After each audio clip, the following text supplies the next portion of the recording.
pleasant assignment of introducing the new principal, Erin McKee. So Tom, it's over to you. Thank you, Bruce. Thank you everyone for coming out and being a part of this tonight. Zoom meetings have become the way that things are done. I look forward to getting back to when we can sit with you, or you can sit at our new facility and see each other face to face.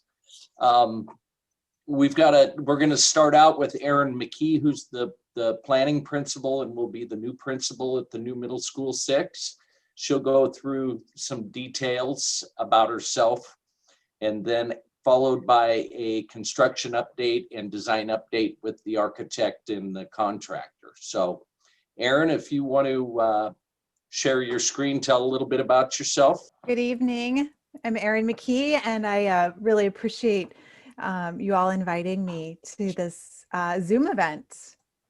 All right, well, I wanted to share with you a few exciting details from the point of view of planning principal. We have obviously hired a planning principal. That's me. I'm still the current principal at Maywood Middle School, which is just down the road. We have chosen a core team of 5 teachers. 2 are from IMS, 1 is from Maywood, 1 is from Briarwood, and 1 is from Newcastle Elementary. These teachers have a great deal of experience in teaching.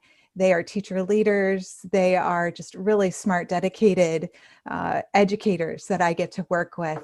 And they are helping me plan the programs of middle school 6. I feel very fortunate I get to work with them. So it's not just me working right now on middle school 6 on the teaching and learning side of things. And so they will then be staff members at middle school 6 in the fall, and they will help me hire all of our new staff and plan all the programs for the students and order equipment and create the schedule. So it's very exciting. And I know you'll get a chance to meet them at some point.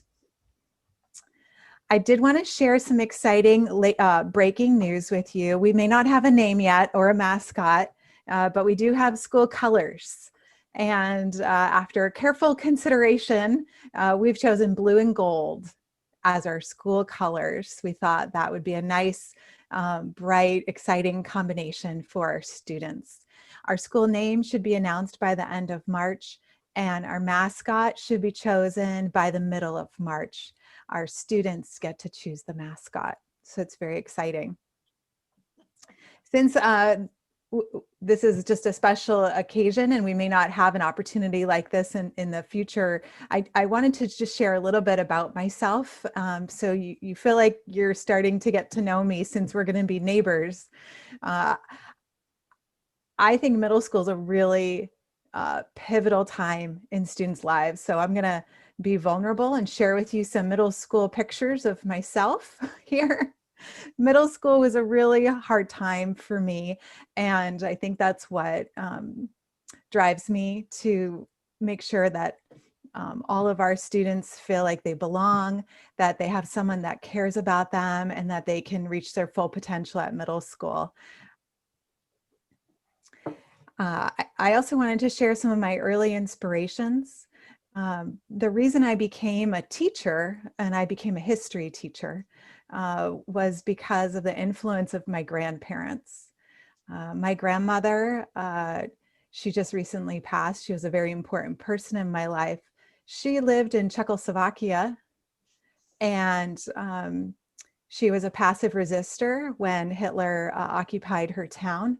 And my grandfather, pictured here next to me, he liberated her town as a US GI. So I was so inspired by those stories and learning about how my family survived that time and also the time under Stalin, that I had to become a history teacher and learn the history and teach it. And so I'm very dedicated to the stories of the past, and it's just a part of who I am, and I wanted you all to know about that. I'm originally from New England, I don't know how many of you all might be from somewhere else, but I moved out here about 20 years ago to go to law school.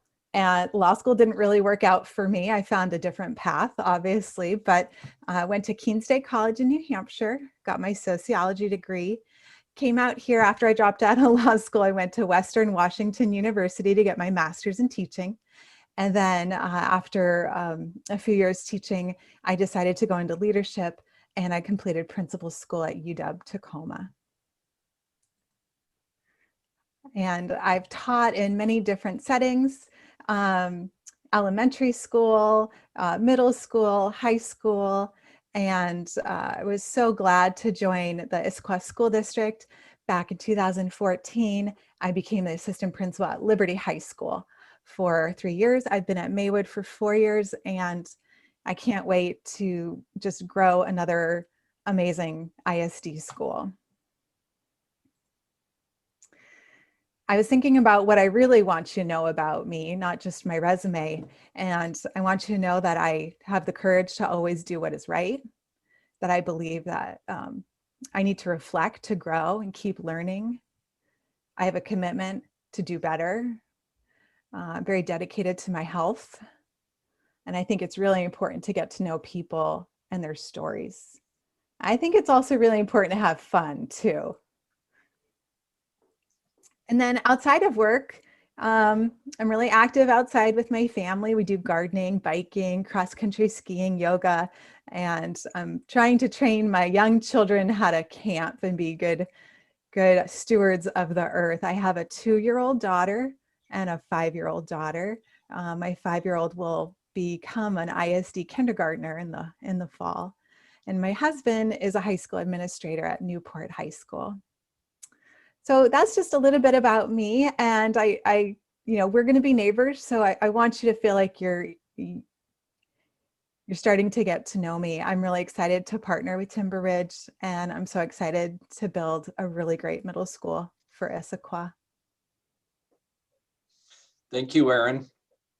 Now we'll have Rebecca Abick will be the host and doing the slides. She will be with Brian. Rebecca's with Integris Architecture, the designer of the school, and Brian Gormley is Vice President and Project Manager for Cornerstone General Contractors, who are the contractor building the school. Thanks, Go ahead, Tom. Rebecca. Thank you. And Brian and I were talking about whether we had the time to really introduce the depth of team that's been a part of this project. And you'll get to know a few of us as we go through this process, and a lot of the design professionals that have been a part of this team from Integris Architecture, from our consultants, mechanical, electrical engineers, or civil consultants, traffic consultants. There's really a really deep team, and we really appreciate all their efforts. But in the essence of time, I'm not going to list everyone by name. My name, as Tom mentioned, is Rebecca Bayback, and I'm with Integris Architecture, and we are the architects on the project. And we're going to, if I click on the right button here, we're going to try to answer as many of your questions with as much depth as we can, more depth than we often have the opportunity to as architects and contractors. We love to talk about building science and technology, and we could be here all night. But I do know that we have an end to our time together, so we'll try to rein in our detail as we go through it. I know that many of you have been looking down on this site, but I wanted to just pause for a moment and walk through the overview of the site and what it's going to look like once everything is complete. So just to remind everyone, the main entrance, if you're arriving by car, will be off North Tallis Drive, onto the drive, and there's a really long queuing area for parents as they come and drop off their students for the school. They will be driving past a parking garage, the 5-story building, and the athletic field as they do that loop on the site. Students that arrive by bus are going to be coming off of Falcon Way, and buses will be doing a loop as well. And then they will be lining up, and the students will actually be crossing a pedestrian bridge to the building, and they'll be coming in at the 4th floor of the building. The entrance floor is the 3rd floor of the building. So to get into some of the detail and some of the questions that you've been asking, you asked about how are we collecting water from the site, particularly at this time of the year. That's definitely something that many people are wondering. The project includes a comprehensive stormwater system that captures all the rainwater and surface water from paving, roofs, and other hard surfaces. So all of those surfaces are going to be collected. And then we also have the retaining walls, and all of the basement walls have integral drains that collect the groundwater seepage. And then that localized areas of groundwater seepage that has been encountered during construction, they had supplementary subsurface drains that were added to the project as were needed through that process. All of the stormwater and the groundwater is routed to one of two detention systems and released at a controlled rate to the public storm main. So as you look at that field area, there's a lot of gravel detention underneath that field area, and then a larger vault area. The drainage system is designed to safely convey the 100-year storm without overflowing, and the emergency overflow for the system is designed to avoid flooding of roads and buildings. I'm going to let Brian talk about how the site was approached for construction. Great. Thanks, Rebecca. Again, I'm Brian Gormley with Cornerstone. I'm at the site a couple of days a week. A lot of you, of course, know Colum. Probably he's on the Zoom. He's one of the 107 people, I think, that are on this Zoom call. So this is a record breaker, I think, for us. But thanks again for having us. So in our approach to the site, our primary focus was to get all of the major shoring and earthwork activities. And the shoring are all those walls that you see, especially on the west side of the site. But get all of that done, so that we could begin construction of the main building. To do this, as some of you remember early on, we had to relocate a big water line, and then we just had to move a whole lot of dirt. And so that's really the simple approach, was get the site to a place where we can put the building on it. How has the original terrain been altered to accommodate the construction? Many of you know, prior to us starting the work, this area was the site that we're on was a staging area for construction of your facility, I believe. So there's been a substantial amount of excavation and backfill required to create the tiers that allow the field, parking, and building areas to be constructed. The slide that you see here is what we call a color map in our world that identifies the amount of cut and the amount of fill that are required. The blue areas are backfill areas, and the red areas are excavation areas. There were areas on the site where we excavated down more than 35 feet. And there were other areas where we filled as much as 47 feet. In total, we moved about 130,000 yards of material. So to put that in perspective, that's about 13,000 single truckloads of dirt. So that's a lot of dirt. Fortunately, we were able to balance the site. So we were able to take soil from one part of the site that we were cutting and fill it in the other area, so that we only had to export somewhere around 40,000 cubic yards of material, which is the design team worked really hard to help make that happen. What is the function of the retaining walls formed by the black plastic sandbags? So at the areas where you see that significant backfill was required, like the roads along the west side of the site and the lower wall along the east side of the field, we used an engineered wall called a mechanically stabilized earth wall, or MSE as we call it for short. That type of wall can be faced with many different materials. At the field area, we faced it with concrete that was sculpted to look like rocks, as many of you see when you drive up Talus. And then at the south end of the road on the west side, the bag wall, or the sandbag wall, those bags are actually filled with a topsoil type material that can be planted. And you can see on this screen, this wall 4 planted MSE. This is not our wall, but of course this is an example of a similar wall that as that grows in, that you'll see on the site. How are the retaining, this one's real specific, how are the retaining walls stabilized against normal wear and tear and earthquakes? all of the retaining walls and shoring walls that you see on the site have been specifically engineered for the conditions at this site and to meet the City of Issaquah code requirements, of course. There's 4 main types of walls. MSE walls that we just spoke about. There's soldier beam and lagging walls, which are the walls that you see along Falcon. It's the steel beam sticking out of the ground with the wood between it. There's soil nail walls, which make up the majority of the walls on the west side of the site. And then there's concrete retaining walls. If you remember, for those of you looking out your window, the south side of the football field, that radiused concrete wall was a cast in place formed wall. What you see on this slide is our soil nail walls being installed. Essentially what we do is we drill into the hillside, insert reinforcing or a nail that gets grouted, creating a friction fit against the earth that holds the wall in place. We then use reinforcing against that wall and we spray concrete against it. And that's what holds it all together.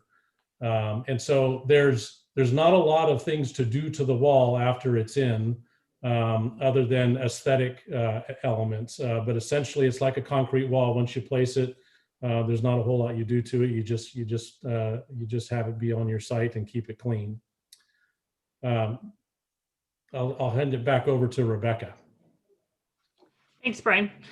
So a lot of you are asking about the pile of boulders and whether they're a part of the final landscaping. And the simple answer is yes. We are going to be weaving those boulders into the landscaping, not only in the planted areas, but also in some of the pavement.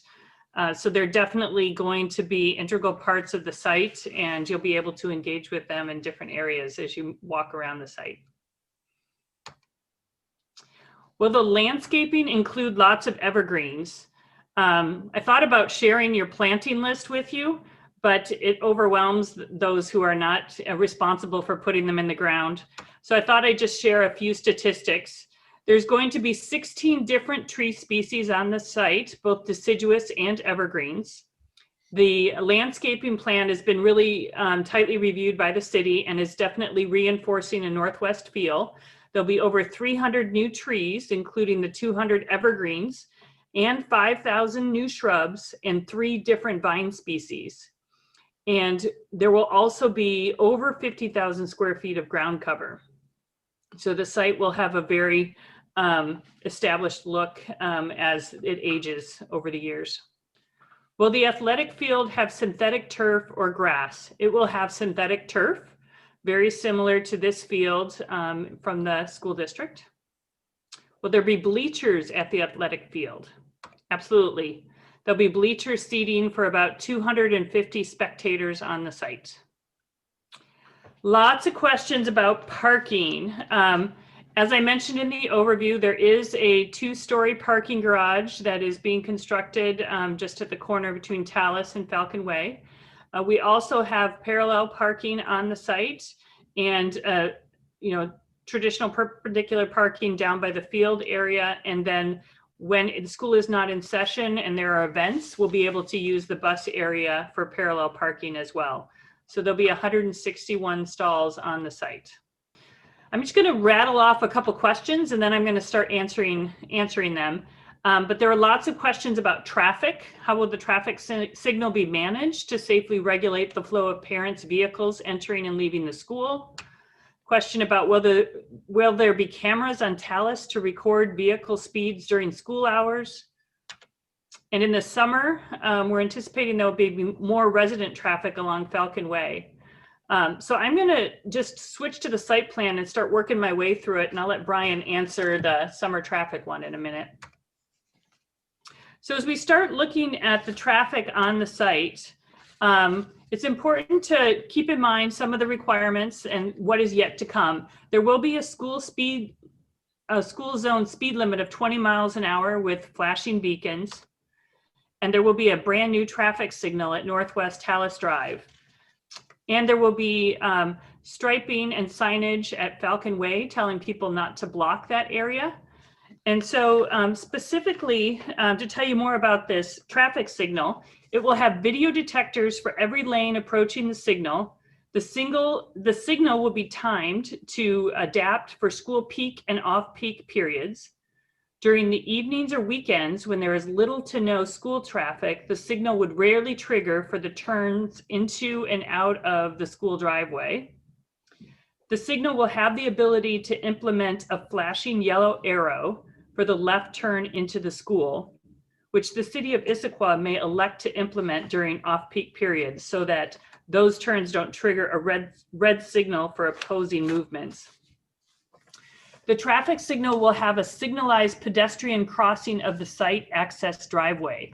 However, since there are no sidewalks or walkways on the opposite side of the street, there is no crosswalk across Northwest Tallis Drive. The new signal at the school driveway will be interconnected to the existing signal at State Route 900 to allow signal phases to coordinate. In addition, video detection cameras were installed at the SR 900 Northwest Tallis Drive intersection that should improve operation at that location during school peak ingress periods. Brian, did you want to respond to the traffic condition over the summer?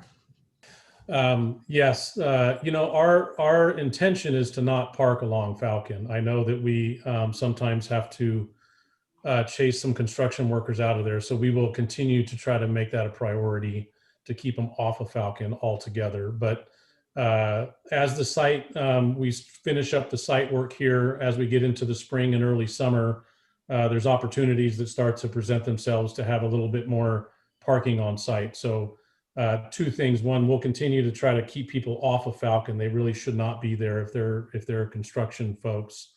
And there will also be opportunities to park on site come probably May, June timeframe. Will there be safe walking access from Falcon Way to the school grounds? So the safe walking pathways to the school are along Tallis Drive. There's sidewalk approach onto the site and into the main entrance. Students that arrive by bus, there is a sidewalk all along the bus drop-off area, and they have a bridge that connects over to the school where they can either go directly in or down to the covered play area.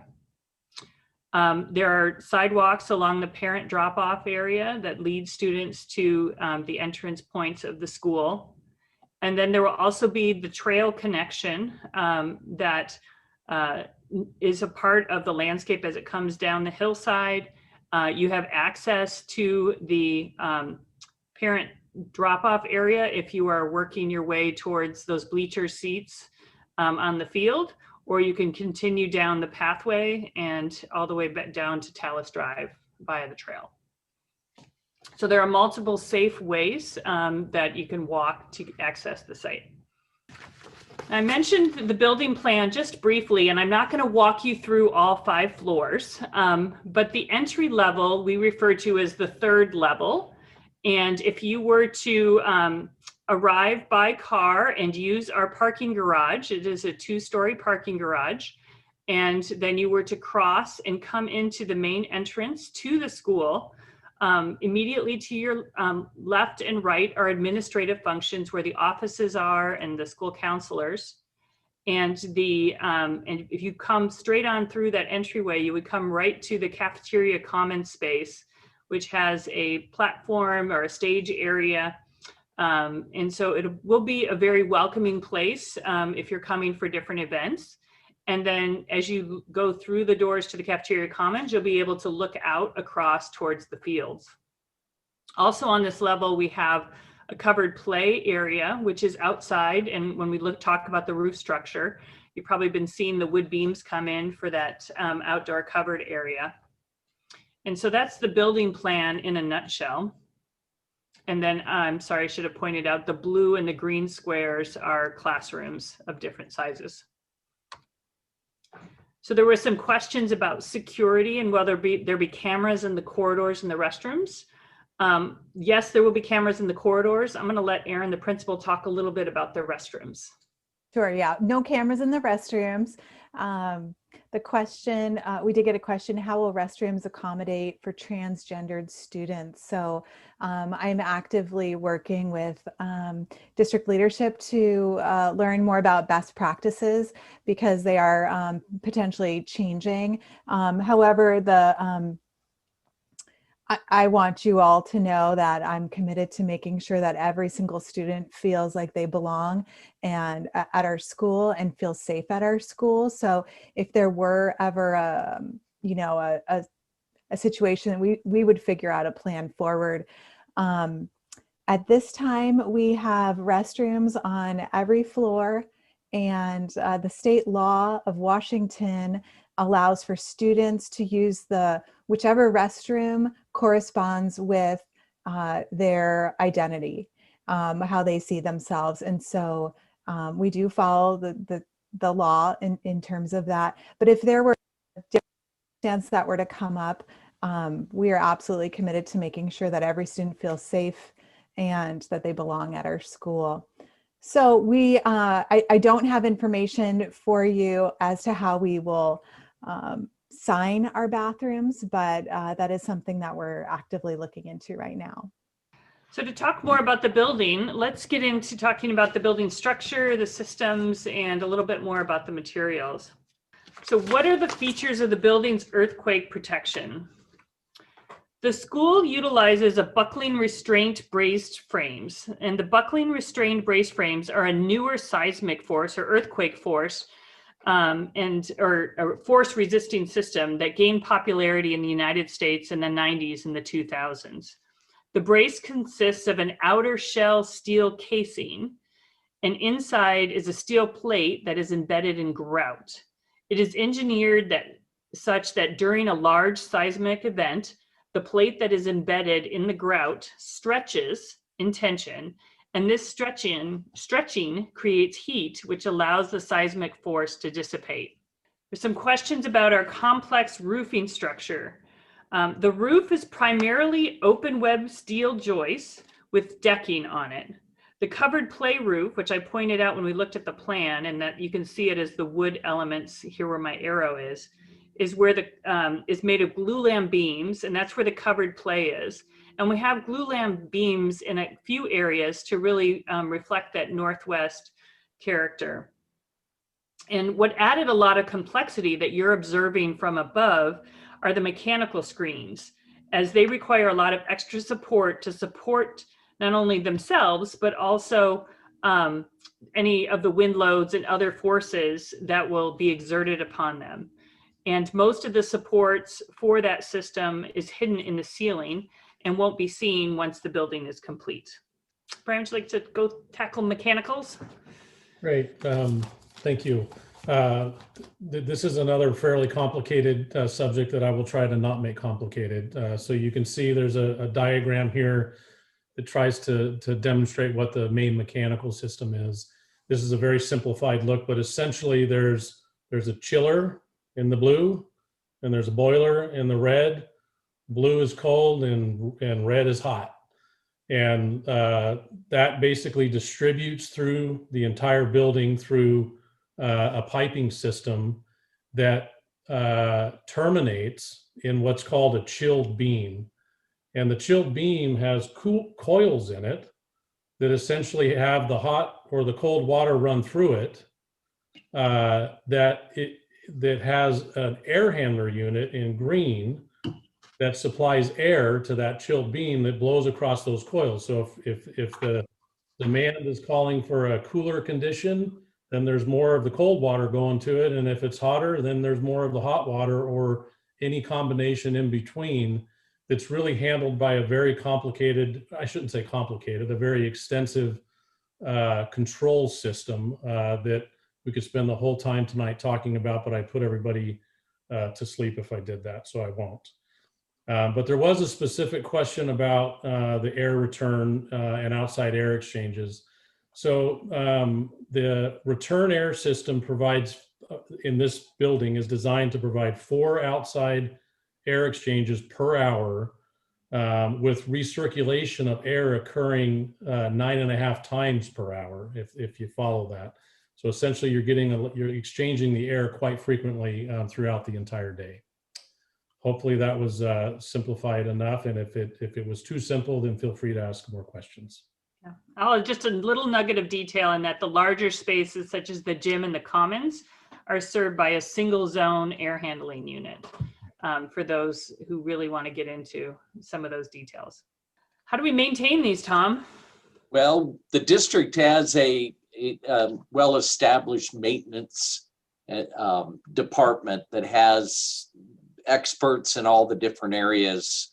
And for HVAC, for example, we have our own HVAC technicians who will handle all of the preventative maintenance, changing of filters, belts, cleaning all of those various items.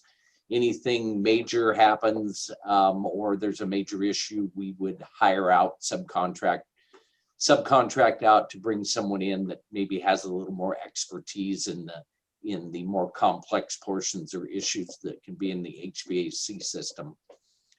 And the elevators throughout the district are maintained by an outside company that comes in and does inspections once a year with Department of Labor and Industries. And any issues that occur, they're the ones we call, and they're the experts, and they're on it, and they fix it. There was a question about what accommodations will be made during the pandemic for drinking fountains. We will have drinking fountains inside the building that are traditional drinking fountains, and we will have a water bottle filler associated with them. Similarly, around the exterior of the site, there will be water bottle fillers and drinking fountains. Unfortunately, because of the pandemic and the phase that we're in right now, all of that is going to have to be restricted and it will not be available to the students. I have been, reading it as we progress through the phases. There will come a point where the water bottles fillers will be available first. And then once we're at a safe point, we'll be able to make the drinking fountains fully available. Exterior materials. Yes, the building will be changing. You guys are seeing it look very different from day to day, from the sticks of steel and wood that's gone up to it's changing colors every day. Colm and I always like to joke that, we get asked, is the building going to be yellow? Is the building going to be blue? As it's wrapped and insulated with all the different materials. But the final materials are very durable. The school district is very conscious of creating a new facility that has reduced long-term maintenance. So they look at enduring materials. There'll be brick and block on the exterior, as well as pre-finished metal panels. Some areas of the building will have some woods around the structure to again bring in that Northwest feel. And then we have a product called Trespa, which is a phenolic panel that'll look like wood, but it wears much better than wood. So it provides that durability that's so important for the school. So as we think about how all those materials are going to be shaped on the building, this is probably a view that's very familiar, if you can imagine, beyond the wrapping that you see on the building. But the light gray is the metal panel. The dark that you see at the base is the brick and the ground face block. And then you can see some of the wood that'll be cladding the structure at the overhangs and at the entry areas around the building. So that's what the building will be looking like. And so at this point, because Colm is in charge of all the day-to-day activities on the site and really doing an excellent job managing his team, is going to walk us through a drone. Thanks, Rebecca. I'm taking off, Colm. There you go. Right, so here we kind of tried to give you a little different view of the site. You can see the roof. This was a couple weeks ago. That's the glue lambs arriving there on the trailer. And then you're going to see the garage here coming up on the right, the parking garage. You don't get a good view of that soil nailed wall that's been going in. But we were fairly close to grade at that point. We are to grade now. We're currently putting in formwork for that. You see the classroom wing. We're flying over the admin here. And then we're flying over the commons area, the kitchen. And then you see the field on the backside. And then the bagged wall is there on your right. The cast in place wall was on the radius there. And then the shotcrete cast in place was there as well.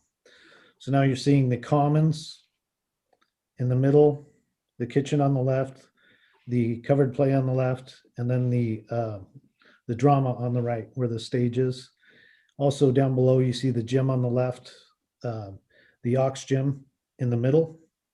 And then on the right, we have a couple more classrooms down on that level as well. So this kind of gives you a good view of the site.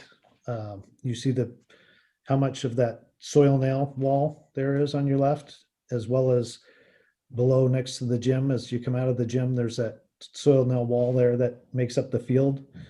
And that will continue on to the south to finish out that field. So we've been currently working on the fire road because that's the major utility for the site. That's bringing in all the gas, the power, the data for the site. There's some storm coming down there. The sewer goes out there. The water comes in there, sprinkler water as well. So that's been a source of high activity this week and next to get that in. And once that's in and we can utilize that road, we will start taking out the other road, and you'll see the field take more shape as that time comes. I think that's about a good overview. Great, thank you.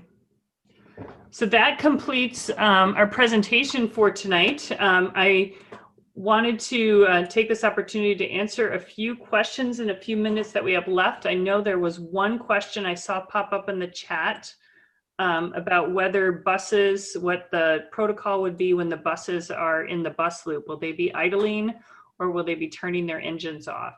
And I just replied, all of the district, and I think every school bus in the state of Washington, there's a time limit, but if they're waiting, they have to have their engines off. They can't just sit and idle. And even at our bus facility where they store them at, they have block heaters plugged in so they don't even hardly have to warm them up in the morning. They're already warm when they start them. Are there other questions that folks have? I put Bruce, I put you on the spot here for folks to send you more questions if they have them, but. Yeah, there was one question that came in early from Tom and Mary Blakeney about whether or not tonight's presentation will be available on YouTube. I don't believe it'll be on YouTube. It'll be on the community app. Diane, are you there? Can you comment on that? Anyway, I do know it will be on the community app and be readily available for anybody there. Bruce, if you wouldn't mind sharing that link when you get it, or have someone do that, that would help. And I'll get it circulated around. What is the expected allocation of parking spaces to employees, visitors, etc.? Oh, what do we have? 129 spots that are full-time spots. Is that right, Rebecca? I think that's right. 129. I think we have, at our average middle school, we have 60 or 65 spots. Well, it's actually lower than that. It's probably 50 to 65 spots per day filled by staff and on a daily basis. And the rest are for visitors and, you know, other folks, volunteers, those kind of people that'll be on the site. There's also a question in here about will the Timber Ridge community have the ability to use the track outside of school hours? Yes, they will. I think that we've got a program where you work with the school directly to get a key or a card key to be able to you check one out and you'll have access to the field in as long as there's someone at the school, daylight hours more or less, and on weekends. So yes, you will have access to the track outside of school hours. Yes, that's correct. There's also a question, can we help select the rocks? And we do have, as part of our team, we have a landscape architect, Weissman Design Group, and they have developed all of our landscape plans in close partnership with the city of Issaquah. And there definitely is going to be as much reuse of the rocks that are there on the site as we saw in those images. And then the landscape architect is working with our contractor for any additional ones that are needed. A comment on that one. We have some geologists that live here. And that's why the question came up, because they probably can make some determination of what type of rocks they are, etc. That's where the interest comes from. Good. I think just to add to that, I think as some of you drive up Talus, you'll see that we found a very interesting rock that's about 2 columns tall and about 8 columns wide, meaning Colin McGlynn, our superintendent. So 4 foot high and 12 feet. It was an enormous rock, and it found a very nice home as a decorative rock coming up the hill. So we hope we don't find any more of those. There's another question here. Can the community have the ability to use the parking garage if there's an event? Yes, the community can use the garage. I think we'll have to kind of get that all figured out once we get moved in. But on weekends, I think, and over holidays and stuff, I don't think it's going to be a problem. I think we were always planning on sharing that with you. And if I could just go back to the geologist comment, all of our 7th graders take earth space science. So I'll need to know who that geologist is so we can bring him in as a guest speaker. Oh, good. We have several. Oh, great. We'll keep you busy. Brian, can you handle that one in the chat? Yeah, somebody's asked a question, is the project on schedule? We're working really hard out there. It's a very challenging site, and we're all working really hard to get the district moved in as quick as we can, for sure. How many students do you anticipate? We anticipate about 700 students, pretty equal amounts at each of the grade levels, 6, 7, and 8. It will be our smallest middle school in the ISD in terms of enrollment. Yeah. And acreage. Yeah, and it'll start out at 700, and I think the maximum the school is designed and for is 900. I think. Oh, I thought it was 850. 850 to 900. So, okay. Yeah. Yeah, so we're going to start small. We do need to be conservative. We were conservative in our reboundary work because there's no space on the site for additional classrooms. Sometimes on our other sites, we will have a portable classroom, but on this site, we have no space for that. So we have to be very conservative with our boundary area. So that's how we ended up with 700. And I just sent them all a welcome letter on Monday, and a lot of them are real excited to start in a brand new, beautiful school. So further to that, Erin and Tom, a question came in today about why this particular site was chosen for this particular middle school. Well, as everyone I think knows, land around the area is a premium. There is not many large lots left in the Issaquah area. State law and county law require us to build within the urban growth boundary lines, which means we have to stay inside the boundaries of Issaquah or Sammamish or wherever it is we build. We can't build out in unincorporated King County or out in the areas that you would think there would be lots of land to build on. They won't let us. So we were down to this site. We knew it was going to be a challenge, and we didn't have any other prospects that were viable at the time, and we looked at this and decided it was going to be one we would tackle. We did it. So it was a thought out process. It's been a challenging site, as Brian said. Erin, somebody has asked whether or not you are prepared to share your email. I'm not too sure whether you. It's public knowledge. I just put it in chat. And that is, yes, that's 3 E's in a row. Yeah, that's 3 E's because my last name has 2 E's, and then it's the first initial of my first name. I hope that question isn't followed up with a request for your phone number. What is the roofing material? The roofing material is, it's a membrane roof. And so it's a multi-layer. I don't know the simplest way to explain it. Colm, do you want to explain the simple way to? It's called a bituminous roof membrane, basically, that has a vapor barrier insulation, and then it's capped with multiple layers of a bituminous based sheet. What color is it? It'll be a light color, like a whitish gray. If you look out your window right now at the top of the classroom wing, that column, that has the cap sheet on it, correct? Yep. Yes, that's correct. Cap sheet's on there. That's the finished color. Yeah, we started the vapor barrier in the building B today. Thank you. Yep. I think we have time for maybe one or two more questions. And If nobody has any further questions at the moment, if you go to bed tonight and you have some pleasant dreams about the school and wake up with some questions. A question. Please put them in an email and send them to me, and I'll make sure that you get answers to them. I think we got one more, Bruce. What are the three biggest challenges that a principal faces today? it sounds like somebody who's an educator. It does. It sounds like yes. Are you a former educator, sir? No. Okay. I'm interested in leadership Yes. and leadership styles, and I think a principal has to be a leader, but I'd be curious to know what you think are your three biggest challenges.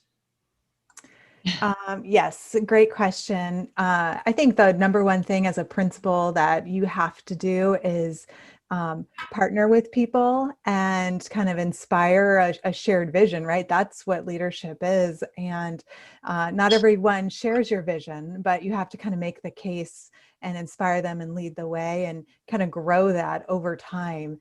I think that's key. The leadership conundrum right now is how to help staff navigate uncertain times, because they have questions I can't answer for them right now. And I love being able to give them answers and help them, but there's so much we don't know right now with COVID and school and everything, that's been very challenging for me, because I have to tell a lot of people who rely on me that I just don't know, but that I'm here and that we're going to figure it out together. So that's been hard, but it's the work that, we're in right now.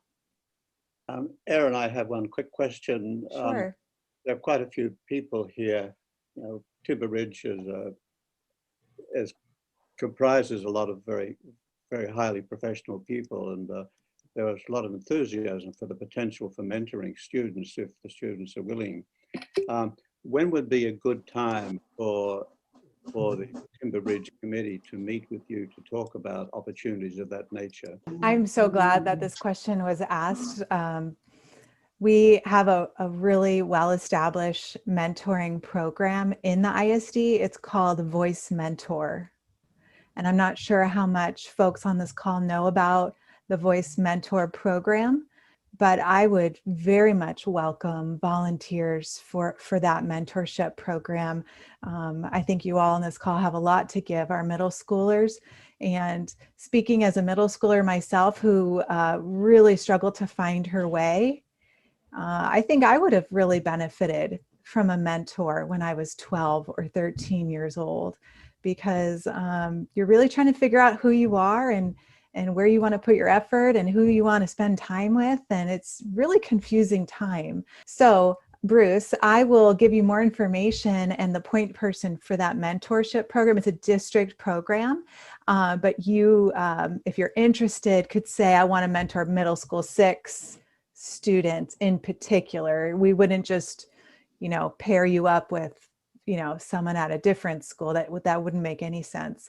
We want to keep you for ourselves. So can I send you the point person's information for the mentorship program? Because I would love that. Yes, that would be fine. Thank you very much. Yes. Thank you for asking that question. That just made my heart happy. Okay, well, we'll certainly look forward to sharing that with the committee. And we do have a point person on that committee. Wonderful. Thank you very much. Yeah. Yeah. Does anybody else have any burning questions, or you're going to hold them for emails? Yeah, do you anticipate opening in September? We That better. is our hope. Okay. That is I'll our, help. that is our hope. All right. I Thank remember, you. I remember, Tom, a long time ago, you said that you will get the school finished first, and if anything had to be delayed, it would be the playing field. Yep, exactly. Yep, prioritize getting those kids' butts in those seats, and that's what we do. When is the landscaping going to start? Yeah, landscaping will start here probably with, irrigation work, which you won't necessarily see as much, but in the kind of late spring and summer. The majority of that landscaping will happen in the summer.